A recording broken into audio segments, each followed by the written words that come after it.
बंधुगण जदि आपण आज यही वार्ता शुणुंट तेबे बुझंतु जे यह केवल संजोग नुहे। आज राति पाई माताराणी आपण जीवन रे एक संकेत पठाइबाकु जाउछंती। एक संकेत जहा पृथ्वीर कोनोसी मनीषर बंद करिवार शक्ति नाही। एवं सबुठारु आश्चर्यजनक सत्य हेउची जे एही प्रक्रिया आरंभ होई सारिछि, जदिओ आपण एहाकु एपर्यंत अनुभव करिनाहांती।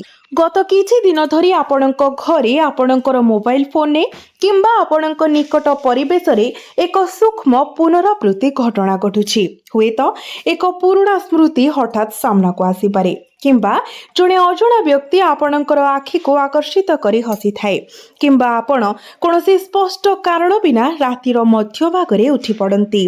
एगुड़िक साधारण घटना नुहे, एगुड़िक एक बड़ परिवर्तनर आगमनकारी, एक परिवर्तन जहां आपणक भाग्यर द्वार दे फाटिबाकु जाउछि।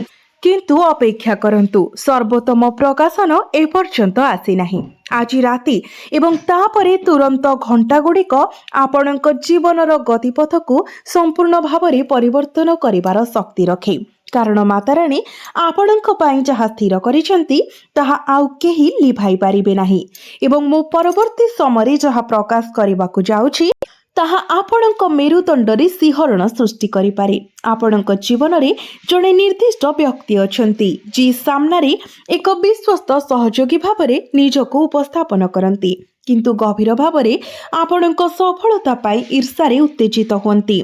सेमाने बारंबार आपणकर प्रयास को नष्ट करने, आपणकर आर्थिक प्रवाह को बाधा देवा पाई एवं आपणक संपर्क रे मतभेद बुणिबाकु चेष्टा करिसेंती, किंतु सेमाने एक गुरुत्वपूर्ण सत्य प्रति अज्ञ अछंती। एही समय माताराणी निजे आपणक पाखरे ठिया होइछंती एवं जेतेबेले देवींकर कृपा जणे व्यक्तिक उपरे अवतरण हुए सेमानंक शत्रु मानंकर षड्यंत्र निश्चित भावरे योजनाकारी मानंक उपरे ओलटा आक्रमण करे।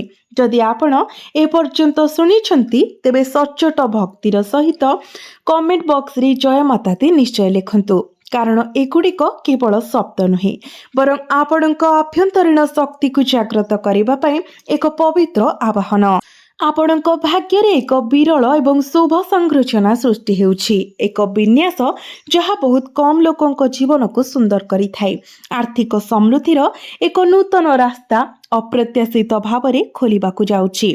प्रारंभ रे यह एक छोट सुजोग परि मने होई पारे, किंतु धीरे धीरे से खोल आपणक भाग्यर सबुठारु बड़ द्वार रे परिणत हेबो एवं आश्चर्यजनक भावरे एही सुजोग सेही स्थान रो आसीबो जेउठारु आपण बहु दिन धरी समस्त आशा परित्याग करिथिले। तथापि सतर्क रुहंतु, कारण एही गुरुत्वपूर्ण समय गोटे भूल सब किछि विपद रे पकाई पारे। एही मुहूर्तरु एवं आगामी दिन गुड़िकरे काहा उपरे अंधविश्वास करिबारु दूरेई रुहंतु।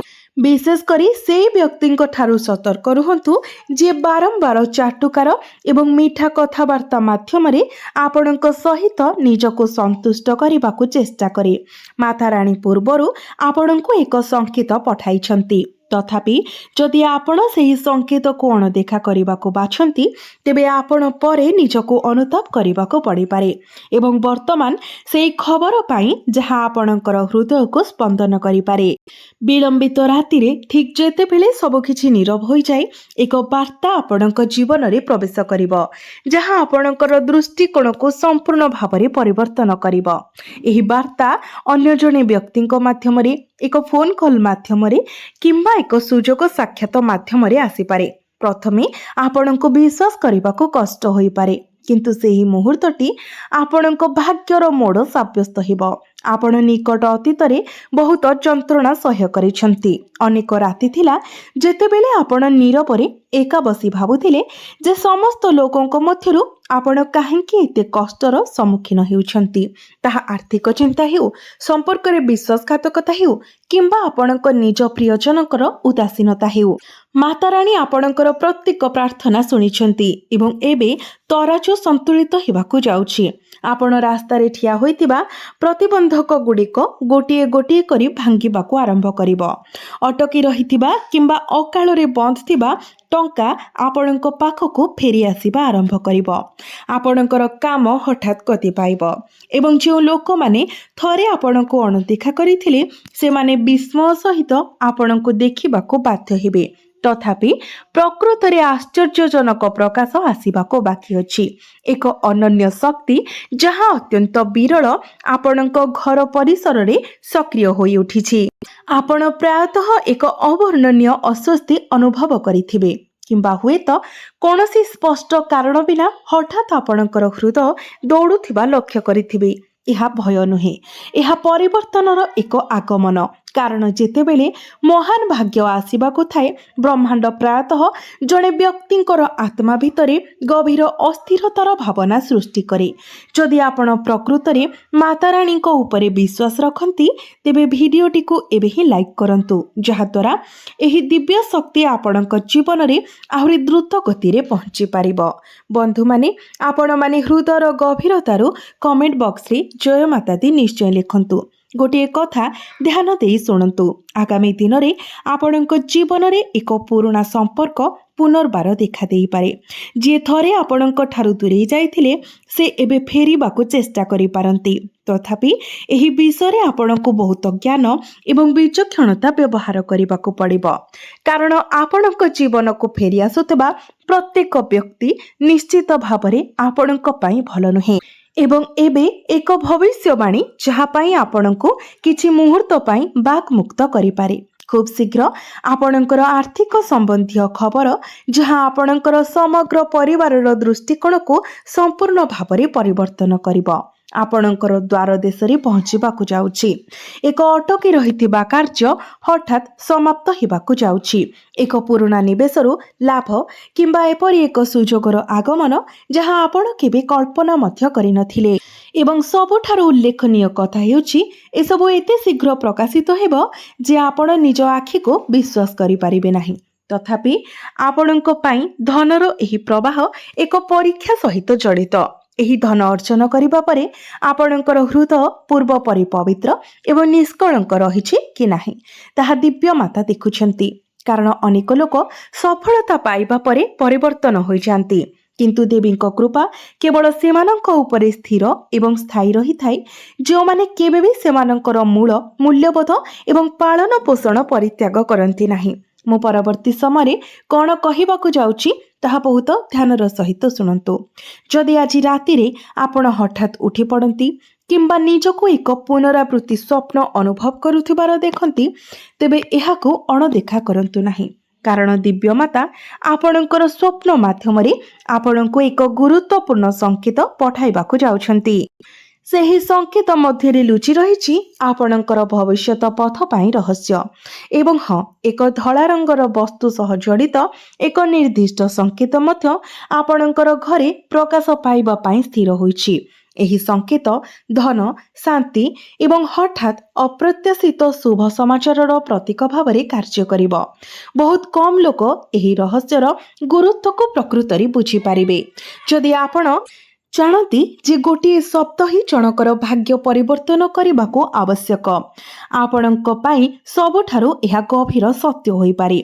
आपण हुए तो अनुभव करिथिबे जे निकट अतीत रे आपणकर निकटतम मंडलीर लोक माने हठात परिवर्तन हेबा आरंभ करिसंती, केतेक दूरेई जाइछंती जेतेबेले कि अन्य माने कोनोसी स्पष्ट कारण बिना रागिछंती किंबा दूरेई जाइछंती।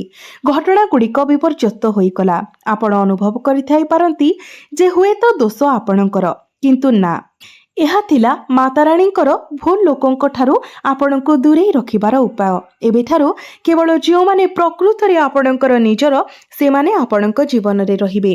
किंतु अपेक्षा करंतु आजि ठारू एवं आगामी किछि दिन मध्यरे किछि सत्य प्रकाशित हेबा परे आपण एक संकेत पाइबे जहाँ आपणकर भविष्यत सहित सीधा सड़क जड़ित। एही संकेत एते स्पष्ट हेबो जे आपण एहाकू देखिबा परे आपण संपूर्ण भाबरे बुझी पारिबे जे माताराणी आपणको केउ दिगरे मार्गदर्शन करबाकू चाहुछंती।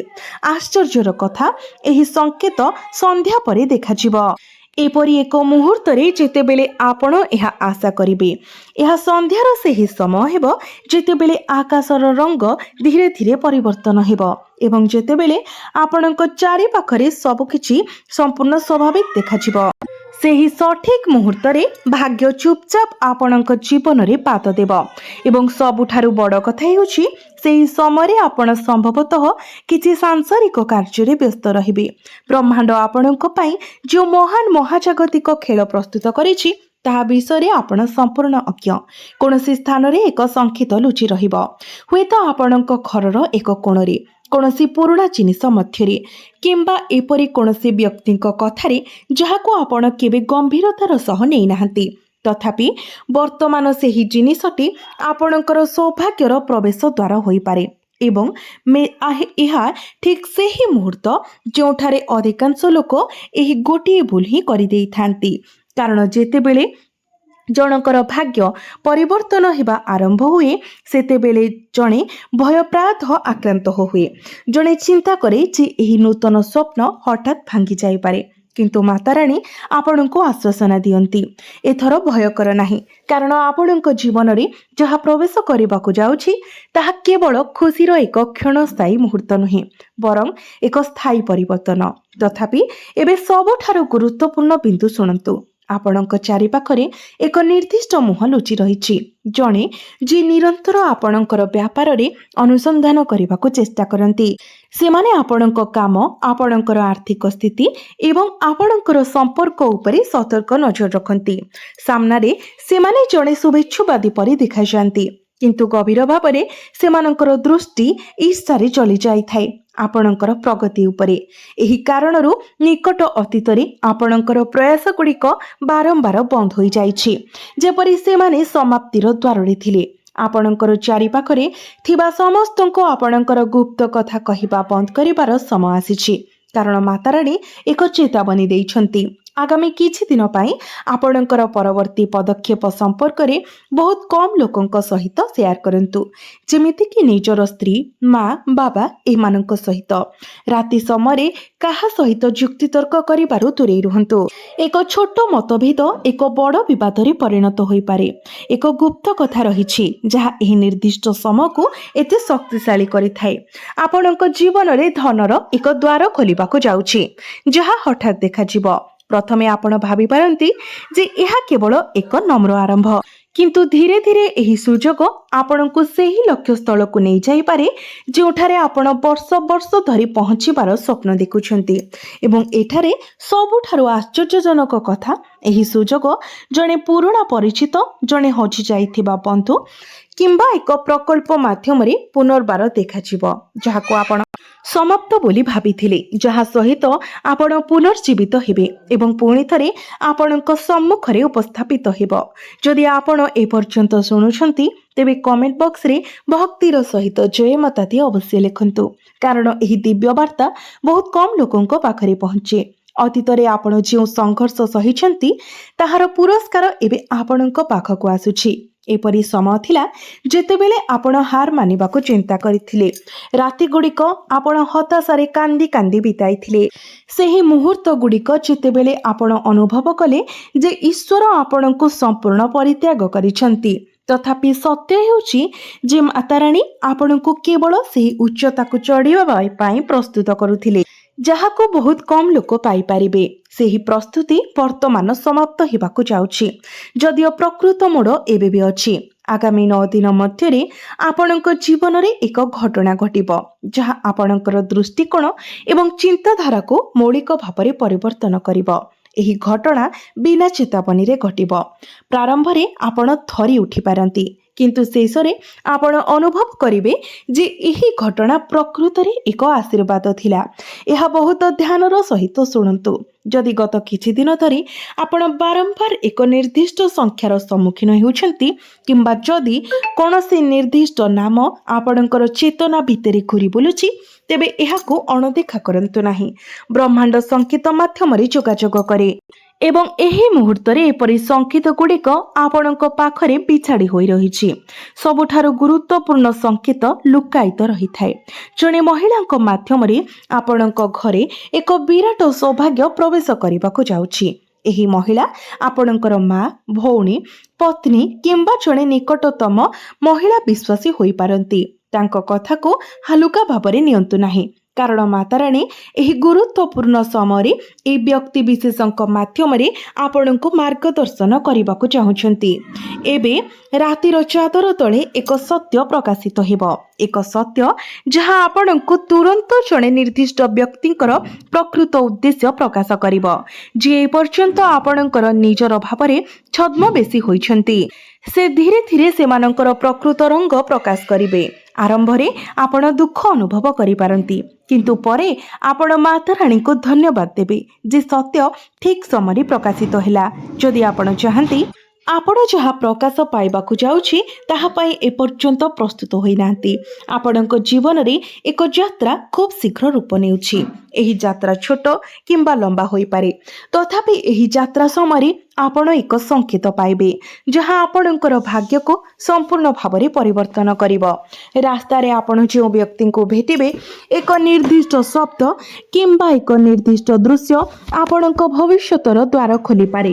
ଏବଂ ସବୁଠାରୁ ଆଶ୍ଚର୍ଯ୍ୟଜନକ କଥା ହେଉଛି ଯେ ଏସବୁ ଠିକ୍ ସେତେବେଳେ ଘଟିବ ଯେତେବେଳେ ଆପଣ ନିଶ୍ଚିତ ହେବେ ଯେ ଆଉ କିଛି ପରିବର୍ତ୍ତନ ହୋଇପାରିବ ନାହିଁ। ତଥାପି ମାତାରାଣୀ କୁହନ୍ତି ଏହା କେବଳ ଆରମ୍ଭ। ଯଦି ଆପଣ ଧ୍ୟାନ ଦେଇଛନ୍ତି, ତେବେ ଆପଣ ଗତ କିଛି ଦିନ ଧରି ଆପଣଙ୍କ ଭିତରେ ଏକ ଅଦ୍ଭୁତ ଅସ୍ଥିରତା ବୃଦ୍ଧି ପାଉଛି ବୋଲି ଲକ୍ଷ୍ୟ କରିଥିବେ। କେତେବେଳେ ହଠାତ୍ କ୍ରୋଧ ପ୍ରଜ୍ୱଳିତ ହୁଏ, ଅନ୍ୟ ସମୟରେ ଆପଣ କୌଣସି ସ୍ପଷ୍ଟ କାରଣ ବିନା ଦୁଃଖର ଭାବନା ଅନୁଭବ କରନ୍ତି। ଏହା ସ୍ୱାଭାବିକ ନୁହେଁ, ଏହା ଏକ ଶକ୍ତିଶାଳୀ ଶକ୍ତିର ପ୍ରଭାବ ଯାହା ଆପଣଙ୍କ ଜୀବନରେ ପ୍ରବେଶ କରୁଛି। କାରଣ ଯେତେବେଳେ ଏକ ବଡ଼ ପରିବର୍ତ୍ତନ ଆସିଥାଏ, ମାନବର ମନ ପୂର୍ବରୁ ସଂକେତ ଗୁଡ଼ିକୁ ଗ୍ରହଣ କରିବାକୁ ଆରମ୍ଭ କରେ ଏବଂ ବର୍ତ୍ତମାନ ସେହି ଭବିଷ୍ୟବାଣୀ ପାଇଁ ଯାହା ବହୁତ କମ୍ ଲୋକଙ୍କ ପାଇଁ ସତ୍ୟ ହୁଏ, ନିକଟ ଭବିଷ୍ୟତରେ ଆପଣ ଏପରି ଏକ ଉଲ୍ଲେଖନୀୟ କାର୍ଯ୍ୟ କରିବାକୁ ଯାଉଛନ୍ତି ଯେ ଆପଣଙ୍କର ଶତ୍ରୁମାନେ ମଧ୍ୟ ସମ୍ପୂର୍ଣ୍ଣ ଆଶ୍ଚର୍ଯ୍ୟ ହୋଇଯିବେ। ଯେଉଁମାନେ ବର୍ତ୍ତମାନ ଆପଣଙ୍କୁ ଦୁର୍ବଳ ବୋଲି ଭାବୁଛନ୍ତି, ଯେଉଁମାନେ ଥରେ ଆପଣଙ୍କୁ ପରିହାସ କରିଥିଲେ, ସେମାନେ ହିଁ ଆପଣଙ୍କର ପ୍ରଶଂସା କରିବେ। ପ୍ରକୃତରେ ଯେଉଁମାନେ ଆପଣଙ୍କୁ ଉପହାସ କରିଥିଲେ, ସେମାନେ ଦିନେ ଆପଣଙ୍କର ପରାମର୍ଶ ନେବାକୁ ଆସିବେ। କିନ୍ତୁ ଅପେକ୍ଷା କରନ୍ତୁ, ସବୁଠାରୁ ଗୁରୁତ୍ୱପୂର୍ଣ୍ଣ ସମୟ ଏପର୍ଯ୍ୟନ୍ତ ଆସିନାହିଁ। ଆଗାମୀ ଦିନରେ ଆପଣ ନିଜକୁ ଦୁଇଟି ରାସ୍ତାର ସମ୍ମୁଖୀନ ହେବାକୁ ପାଇବେ। ଗୋଟିଏ ସହଜ ଦେଖାଯିବ, ଅନ୍ୟଟି କଷ୍ଟକର ଦେଖାଯିବ। ତଥାପି ମାତାରାଣୀ ଚାହାନ୍ତି ଯେ ଆପଣ କଷ୍ଟକର ପଥ ବାଛନ୍ତୁ, କାରଣ ସେହି ଯାତ୍ରାର ଶେଷରେ ଧନ, ସମ୍ମାନ ଏବଂ ଖୁସି ଯାହା ଆପଣ କେବେ କଳ୍ପନା ମଧ୍ୟ କରିନାହାନ୍ତି ତାହା ଲୁଚି ରହିଛି। ଏବଂ ଆଜି ରାତିରେ ଶୋଇବା ପୂର୍ବରୁ ଏହି ଗୋଟିଏ କଥା ମନେ ରଖନ୍ତୁ, ଯଦି କୌଣସି ପୁରୁଣା ସ୍ମୃତି ହଠାତ୍ ଆପଣଙ୍କ ମନରେ ଆବିର୍ଭାବ ହୁଏ କିମ୍ବା ଯାହା ସହିତ ଆପଣ ସମ୍ପର୍କ ହରାଇଛନ୍ତି ତାର ମୁହଁ ଆପଣଙ୍କ ସମ୍ମୁଖରେ ଦେଖାଯାଏ, ତେବେ ବୁଝନ୍ତୁ ଯେ ବ୍ରହ୍ମାଣ୍ଡ ଆପଣଙ୍କୁ ଏକ ଅସମ୍ପୂର୍ଣ୍ଣ କାହାଣୀ ଆଡ଼କୁ ଫେରାଇ ନେଉଛି। ତଥାପି ଏହାର ପ୍ରକୃତ ମହତ୍ତ୍ୱ ପ୍ରକାଶ ପାଇବାକୁ ବାକି ଅଛି। ଏକ ଅସମ୍ପୂର୍ଣ୍ଣ କାହାଣୀ। ଏହି ଶବ୍ଦ ଗୁଡ଼ିକ ସେମାନଙ୍କ ଭିତରେ ଆପଣଙ୍କର ନିକଟ ଭବିଷ୍ୟତର ସର୍ବୋତ୍ତମ ରହସ୍ୟକୁ ଧାରଣ କରେ। ଆପଣଙ୍କ ଜୀବନରେ ଯାହା ଭାଙ୍ଗି ଯାଇଥିଲା, ଯାହା ଛଡ଼ାଇ ନିଆଯାଇଥିଲା ଏବଂ ଯାହା ଅପୂର୍ଣ୍ଣ ରହିଗଲା, ମାତାରାଣୀ ଏବେ ତାକୁ ଏକ ନୂତନ ରୂପରେ ଆପଣଙ୍କୁ ଫେରାଇ ଦେବା ପାଇଁ ଯାଉଛନ୍ତି। କିନ୍ତୁ ଏଥର ଯାହା ଘଟିବ ତାହା ପୂର୍ବରୁ ଆସିଥିବା ଯେକୌଣସି ଜିନିଷ ଅପେକ୍ଷା ବହୁତ ମହତ୍ ହେବ। ହଠାତ୍ ଆପଣ ଏକ ଆଶ୍ଚର୍ଯ୍ୟଜନକ ଖବର ପାଇବେ ଏବଂ ସେହି ମୁହୂର୍ତ୍ତରେ ଆପଣ ଅନୁଭବ କରିବେ ଯେ ଦେବୀ ମାତା ଆପଣଙ୍କର ପ୍ରତ୍ୟେକ ପ୍ରାର୍ଥନା ଶୁଣିଛନ୍ତି। ପ୍ରକୃତରେ ଏହି ପୃଥିବୀରେ ଏପରି କେହି ଜନ୍ମ ହୋଇନାହାନ୍ତି ଯିଏ ମାତାଙ୍କର ଚମତ୍କାରକୁ ଅଟକାଇ ଦେଇପାରିବ।